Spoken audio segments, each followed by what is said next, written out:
अच्छा साहब ये बताएं कि हमारे यहाँ आम तौर पे मुख्तलिफ शोबाजात में कॉपीराइट्स की कोई अहमियत नहीं है, ज़रा बराबर भी नहीं है। जितनी हम कौमी सतह पर अखलाकियात को अहमियत देते हैं उतनी अहमियत हम देते हैं कॉपीराइट्स को। तो इससे फैशन इंडस्ट्री को कितना नुकसान पहुँचता है?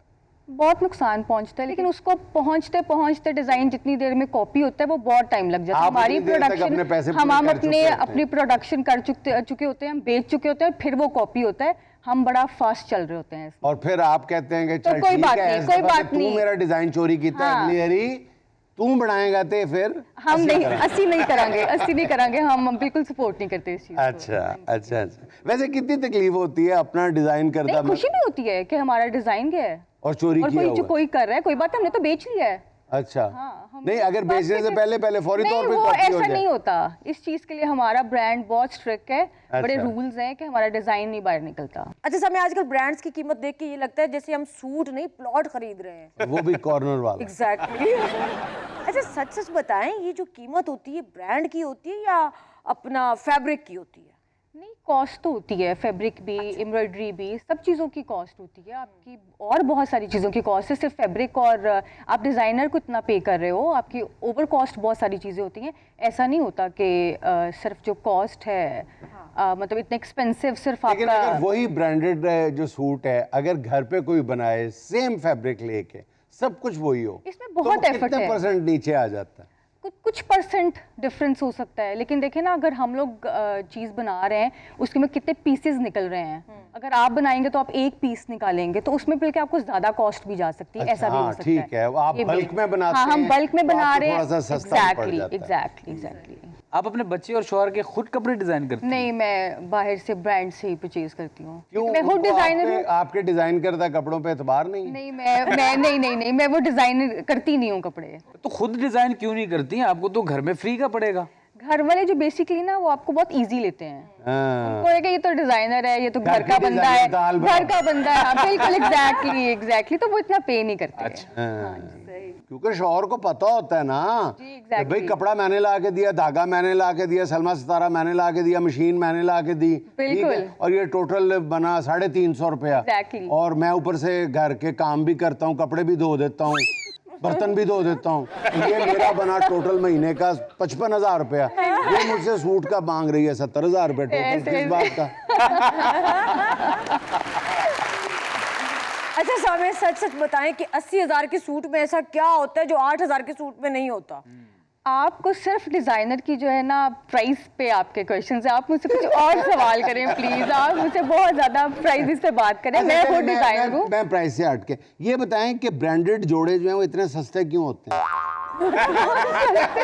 सस्ते नहीं होते, हाँ, लेकिन इस पे कॉस्ट होती है। अच्छा, एग्जैक्टली, इस पे कॉस्ट होती है। सोने का तार डलता है उसमें? नहीं, ऐसी बात नहीं, उस पे दिमाग लगता है। दिमाग लगता है, उस पे दिमाग डिजाइनर का, उसकी पब्लिसिटी पे पैसे लगते हैं, फिर ही जाके बंदा ये शो मारने के काबिल होता है। मैंने ब्रांडेड सूट पहना हुआ, मैंने फ्ला डिजाइनर पहना है। और सामिया कहते हैं कि चीज की कीमत नहीं होती, कॉन्सेप्ट की होती है। एग्जैक्टली। सामिया, आपने कमोबेश पाकिस्तान के तमाम बड़े ब्रांड्स के साथ काम किया है, तो कभी ऐसा हुआ है कि कहीं बैरून मुल्क से किसी बड़े ब्रांड की आपको ऑफर आई हो? पेरिस से महमूद भट्टी साहब ने ऑफर की? नहीं, मेरी जो मुझे फर्स्ट ऑफर जो थी वो मुझे बाहर से ही थी। अच्छा। लेकिन मैं बाहर नहीं जाना चाहती थी, वहाँ नहीं रहना चाह रही थी, तो इसलिए मैंने यहाँ पे ही पाकिस्तान फील्ड को कंटिन्यू किया। अच्छा सामिया, खवातीन का एक यूनिवर्सल मसला है कि उनकी अलमारियाँ कपड़ों से भरी होती है, फिर भी वो कहती है हमारे पास पहनने के लिए कुछ नहीं है। ये हमारी साइकी है या ये ड्यू टू फैशन है? ये एक यूनिवर्सल मसले में मैं खुद भी हूँ और मेरे साथ भी ये मसला है। अच्छा। कि मेरे पास कपड़े नहीं हैं। ऑल टाइम एक मसला है। मैं भी उसमें ही हूँ। आप लोगों से हम लड़के अच्छे हैं, हम कंफ्यूज ही नहीं होते, ठग करके फैसला। एक ही सूट है, चॉइस ही नहीं कोई। भाई देखे ना, एक दिन मैंने ब्लू जीन्स व्हाइट शर्ट पहन ली, अगले दिन मैं चेंज मारूंगा, व्हाइट शर्ट ब्लू जीन्स। एक दिन आलू गोश्त, अगले दिन गोश्त आलू।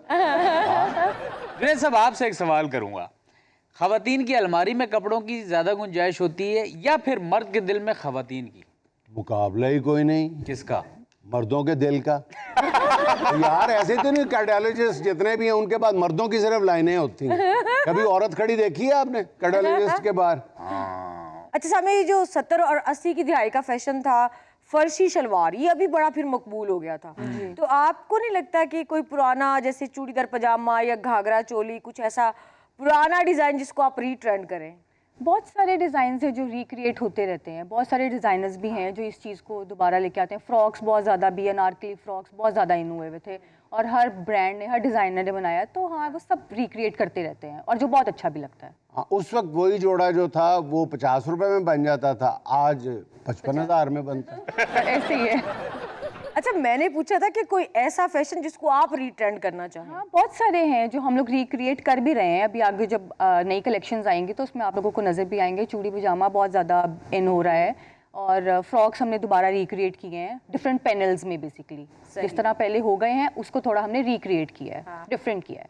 सामिया, आपकी रोजी पे लात मारने के लिए एक ट्रेंड चला था कि दुल्हन ने अपनी वालदा का रूसी जोड़ा पहन लेती थी ताकि खर्चे से बचे। रोजी पे लात मार रही है। सर मुझे भी जोश चढ़ा, मैंने भी अपने वालिद का कुल्ला और अचकन पहन ली। और निकाह के वक्त वालिद साहब तशरीफ ले, उन्होंने कहा उठ तेरी ऐसी तैसी चोरा। अच्छा लाला, लड़के अब्बा का सूट इसलिए भी नहीं पहनते क्योंकि फिर अब्बा का भी दिल करता है और मेरा भी नाल ही ब्याह करो।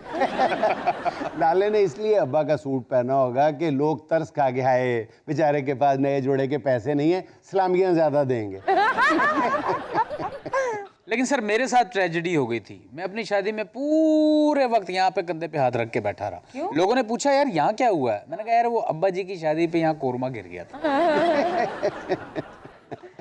अच्छा साहब, ये बताएं कि आपके लिए सबसे मुश्किल क्लाइंट कौन होता है? दुल्हन जब अपनी शादी का लिबास बनवाने आती है, या सास, या मतलब कौन, किसका लिबास जिसकी फरमाइशें ज्यादा होती हैं? ये मुकाबला होता है। अच्छा, हाँ, दुल्हन का और जो सास साथ होती है उनका मुकाबला चल रहा अच्छा, होता है। दुल्हन वर्सेस सास। हाँ, वो साथ मुकाबला चल रहा था कि मैं ज्यादा एक्सपेंसिव वाला लूंगी, मैं ज्यादा तैयार होंगी। अच्छा, तो बहुत आप सारे दुल्हन क्लाइंट्स को फिर होते ये हैं। बताती होंगी कि तुम्हारी सास जो है ना वो 2 लाख का बनवा रही है, और फिर आप सास को ये बता रही होंगी कि आपकी बहू पता है कितने का बनवा रही है? 6.5 लाख का। नहीं, ऐसे नहीं करते। ऐसे नहीं करती। ऐसे नहीं करते। आप दिल लेकिन से वो बोल रही हैं ना? हाँ, दिल से बोलती हूँ। अच्छा साहब, सास की तो यही डिमांड होती होगी कि मुझे ऐसे कपड़े दो कि मैं दुल्हन से भी छोटी लगूं। ऐसे बहुत सारे क्लाइंट्स होते हैं जिनको हम डील करते हैं। बिल्कुल ऐसा होता है। नहीं, सास की शायद ये ख्वाहिश ना हो कि ऐसा ड्रेस दो कि मैं अपनी बहू से छोटी लगूं। मेरा ख्याल है ये ख्वाहिश होगी कि मेरी बहू के लिए ऐसा ड्रेस बनाओ कि वो मुझसे बड़ी लगे। अच्छा सामिया, ये बताओ कि ये जो हमारा सोशल मीडिया है, इसने लोगों को ज्यादा स्टाइलिश बना दिया है या ओवर ड्रेस्ड कर दिया है? नहीं, सोशल मीडिया अच्छी चीज़ है। उसने बड़ा अवेयर कर दिया लोगों को। जिन लोगों को चीज़ों का नहीं पता था, हाँ। वो लोग भी अब वेल ड्रेस हो गए हैं, तो ये एक अच्छी चीज़ है। सामिया, आप भी सोशल मीडिया का इस्तेमाल करती हैं, आपने कभी इस तरह ट्राई किया है?